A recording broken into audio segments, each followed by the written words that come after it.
waaw xam nga masse bii ñuy def ñu ngi koy def mun naa fi depuis ñeenti at ñu ngi liggéey ci master bi jagleel ko nag ñi nga xam ne ñu ngi liggéey ci administration bi am ci ay postes yu kawe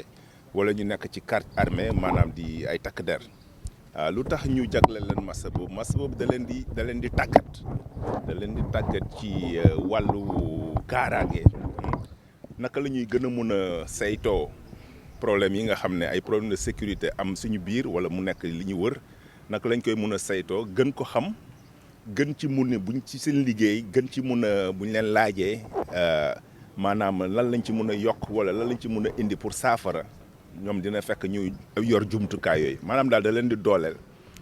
Sénégal ñëpp xam nañ ne ci wàllu ressources humaines dañ ci am xarañte te foo ñu fekk dañuy bëgg a suñu ressources humaines yi maanaam nit ñi nga xam ne dañ leen di dénk ay responsabilités ñu pare maanaam ñu sol leen jox leen bagage yi nga xam ne soxla nañ ko ba nga xam ne bu problème amee dinañ mun a taxaw wax ci kàddu gu taxaw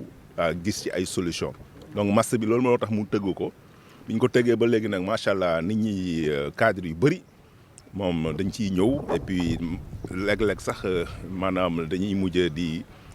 wàññi ay dossiers parce que duñ mun a jël ñëpp. waaw pour wane rek naka ak léegi problème sécurité ak problème défense maanaam lépp loo xam ne mu ngi wundu càmm ak kaaraange dafa nekk loo xam ne dafa soxal nit ñi te Sénégal damu ci ginnaaw côté boobu. ren ci session 2022 bi ci cours inaugural ngeen waxtaanee OMVS ak surtout wàllam ci wàllu énergétique défi yi ak wàllu alimentaire waaw xam nga OMVS xam nga léeg-léeg yow da ngay am lu baax mu nekk fii si sa buntu tànk te doo ko gis da ngay dem di xooli leneen mais OMVS boo xoolee nekk na benn organisation boo xam ne ci Afrique waxuma sax ci Afrique wala ci àddina bi jafe na biñ ko sosee ba léegi mu ngi saytu mbirum ndox mi ci diggante ay réew yu bëri te benn coow wala benn histoire moo ci mënu si am. di nga gis fi mu nekk nii am na courant boo xam ne mu ngi dugg biir Sénégal mais barrage bi mu ngi Mali am na barrage bu ñu def fii muy barrage de Diama Mauritanie ak Sénégal ñu si gën a profité te waa Mali profité wuñ si mais waa Mali bokk na si ñiy fay loolu donc benn exemple de coopération bu am la boo xam ne lu mat a xamal nit ñi la xamal nekk Afrique nekkul rek ay pays moo xam ne mënuñu déggoo mais mun nañu déggoo parce que boo xoolee exemple OMS mooy exemple parfait boo xam ne des pays dañuy joxante loxo bokk dara di ci def ay jéego te jéego yu rëy lañ ci def parce que boo xoolee actuellement ci wàllu énergie ak ci wàllu sécurité alimentaire ba ci navigation mi nga xam ne mu ngi waaj a tàmbali nekk na ay jéego yu baax yoo xam ne OMVS def na ko ba nga xam ne léegi nit ñi dañuy jóge fu nekk ci àddina ay Asie ay yeneen dëkk Afrique yi pour ñëw xool naka la Sénégal ak yeneen dëkk yi bokk OMVS naka lañ def ba mun a créer organisation bi te amul benn coow te xam nga ne at yii ñu jëm dañuy nekk ndox moom bokk na ci ressources yi nga xam ne moom moo nar a indi xëccoo wala tension yu bëri ci àddina bi. ndokk ñun bu ñu amee loolu ba pare ba sàmm ko moo taxoon ñu ne ren suñu élèves yi suñu auditeurs yi il faut ñu wan leen benn exemple de réussite en matière de coopération africaine boo xam ne am na impact ci seen sécurité ak seen dunduwaay. Ahmed Diané Séméga, haut commissaire de l'Organisation pour la mise en valeur du fleuve Sénégal, OMVS. Bien, d'abord, avant toute chose, je voudrais remercier le Centre des hautes études de défense et sécurité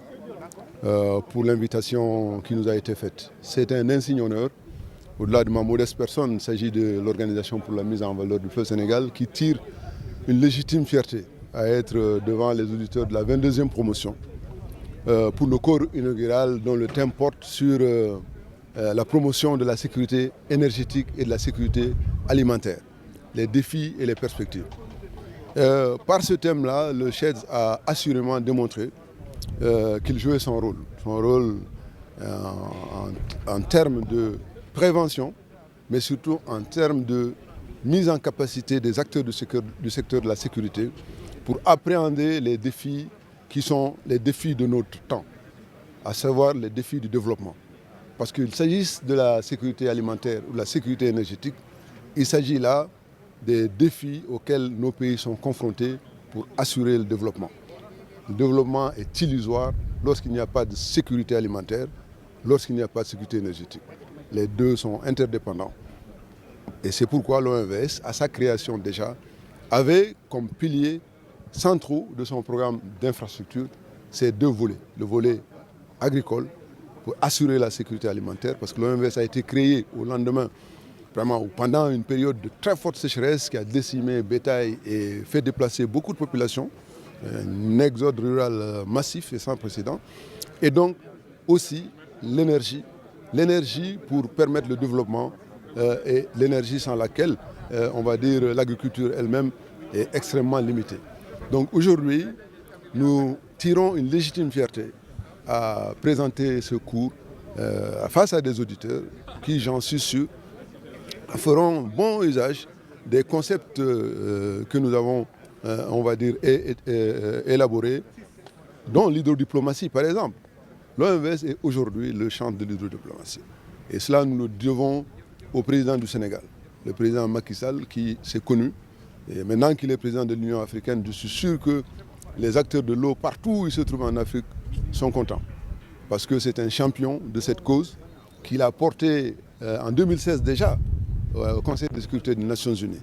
pour y parler lors du haut panel sur l'eau et la sécurité des questions liées à cette problématique centrale qui est stratégique. Donc vraiment, l'OMVS est un organisme sous-régional, mais c'est avant tout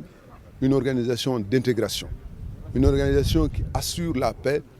et la sécurité dans son espace. Et cela à travers une coopération qui est fondée sur la solidarité et sur l'équité.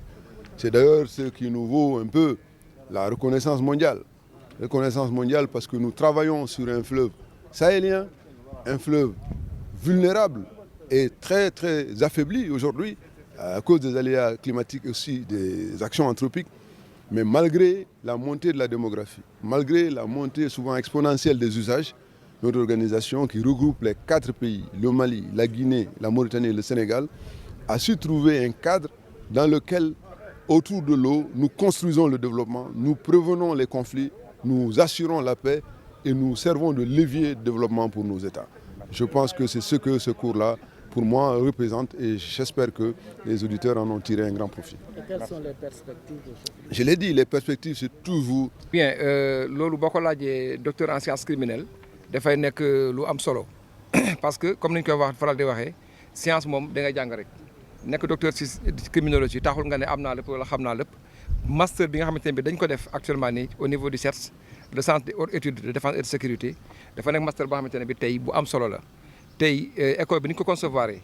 tey programme bi ni ñu ko tëralee njàng mi ni mu méttee ak ni mu amee solo dafa nekk réponse boo xamante ne bi tey day andi ay réponse ay tontu